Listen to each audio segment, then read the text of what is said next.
Welcome back to another episode of Water's Ironworks. Today we're going to be taking a look, and for the next couple videos, taking a look at making some quote-unquote Viking jewelry. Today is going to be a little spiral pendant, which can be made either out of, I think it's 1/16 inch material or 1/4 inch material if you want something bigger and heavier and chunkier. As I've mentioned, I teach and am the lead blacksmith out at Pioneer Farms. And so I'm always looking for new classes we can introduce, new ways to get people into blacksmithing, and Vikings are super popular, so we thought making some Viking jewelry would be a good way to create a class that's a little hour and a half long exposure to blacksmithing. So we wanted a project that is really simple, that anybody is going to be able to do, even if they've never forged before. And this little spiral pendant is a great example of that sort of project. This again comes out of the Everyday Blacksmith, which is a book that I like more and more for project ideas as I look through it. So you can see we've got spiral pendant instructions here. This is a super easy project. We'll get the forge going and just knock this thing out. I don't think there's a whole lot of instruction that's really needed on it. If you do have any questions though, please drop them in the comments. I'm always happy to help. All right, first thing we're going to do is put a bit of a point on here. It's right there at the edge of the anvil. Then we'll draw it back a little bit. This is going to cool down very quickly. And we do want to be careful. As small as this is, it is easy to flex it back and forth a lot. That'll set up cracks and then it'll start falling apart. So even though you don't get a lot of work each heat, make sure that you are keeping it hot. You're not working it too cold. You don't want to ruin this thing if you don't have to. So draw it out a little bit.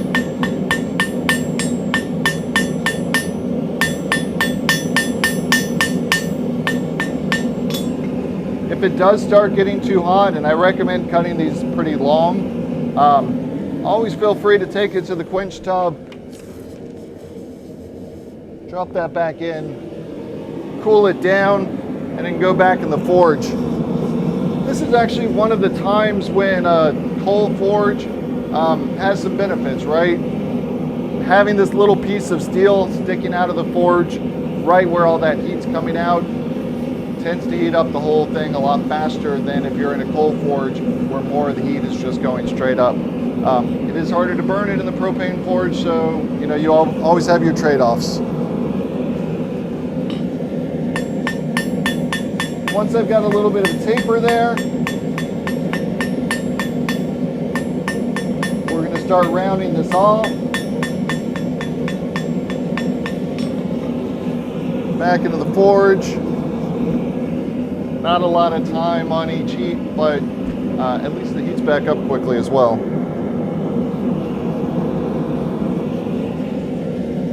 We're just going to round this off here.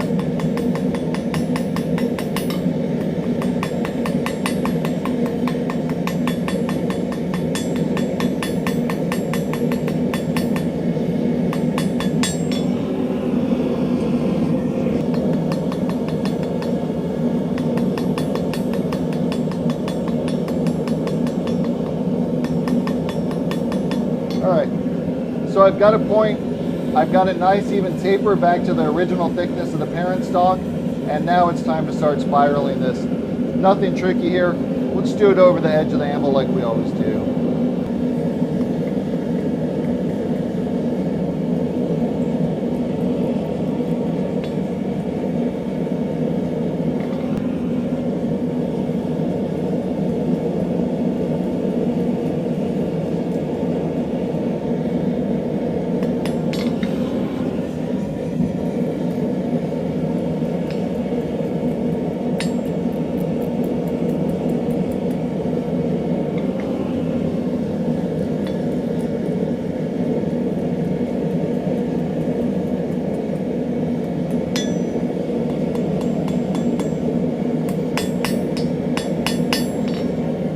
want this to stay pretty round, so if it starts getting ovally, you can bring it here to the edge of the anvil and hammer it back round. can also use that technique to tighten it up. And this is just going to be back and forth, a few seconds of work every time while we continue to curl this.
Pretty close to the end here.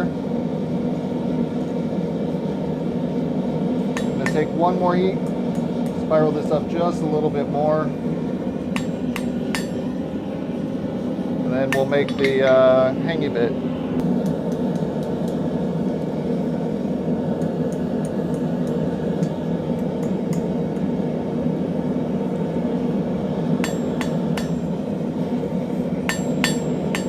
Take one more heat and just tighten this up a little bit here.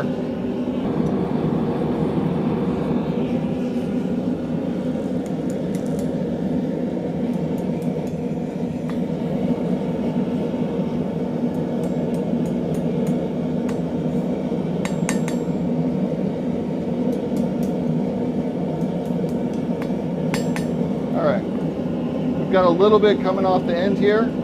That'll be enough to, probably more than enough to make the hanger. So the first thing I'm going to do is adjust that so it's sticking straight up. I'll use a pair of scrolling tongs for that, and then we'll flatten out the end and roll it over. Just grab it with the scrolling tongs, bend it straight up here.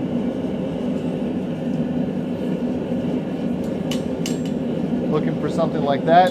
This is definitely longer than I need, so I'm going to go ahead and cut the end off before I flatten it.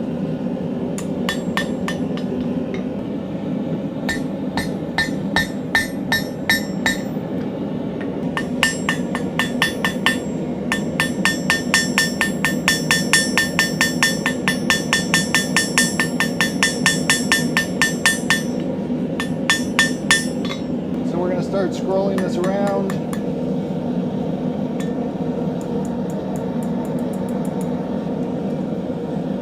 Make a nice, reasonably good sized loop for it. That's looking probably hard to see, but looking pretty well. What I'd like to do is be able to take this nail and slide it right through there. That way I can make sure it's consistently the same size. So let's heat that up and do that.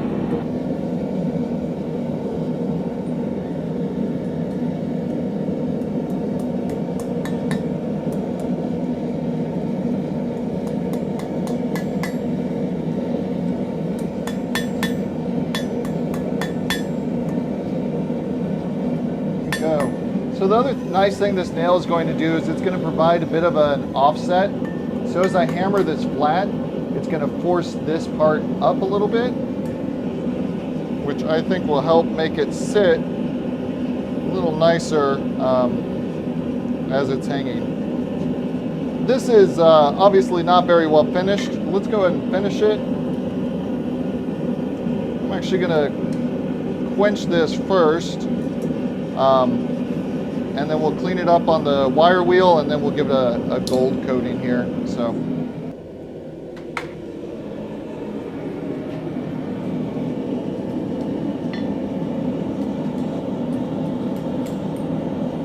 knock that nail out.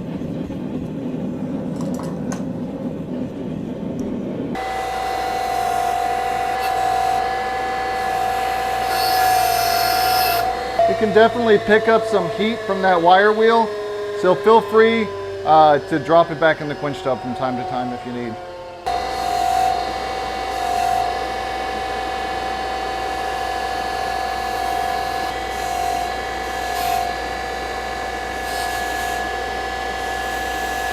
We're going to get this hot.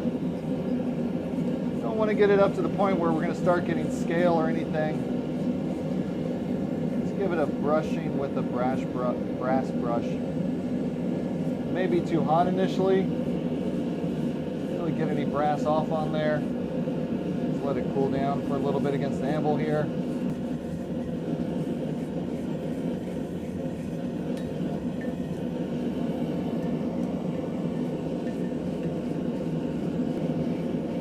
This is getting a nice brassy color to it.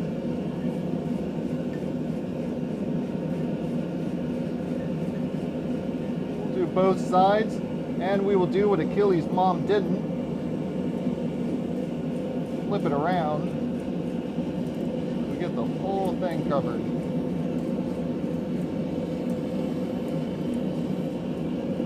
There we go.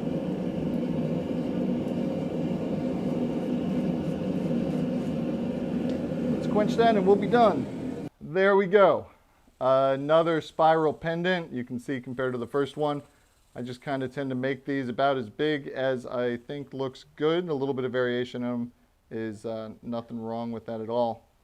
I think that these will be great sellers if you want to try selling them. Marketing them as Viking Spiral Pendants is sure to get people interested in these. Cameraman Gregory also pointed out that you could shape these into a nice fashionable pair of earrings as well if you wanted to go that direction. I'd probably try and keep them relatively small, as even with this 1/16 inch steel, they do still weigh a fair bit. Hopefully a fun little project for you, and look forward to seeing you guys again soon. Thanks so much for watching Waters Ironworks.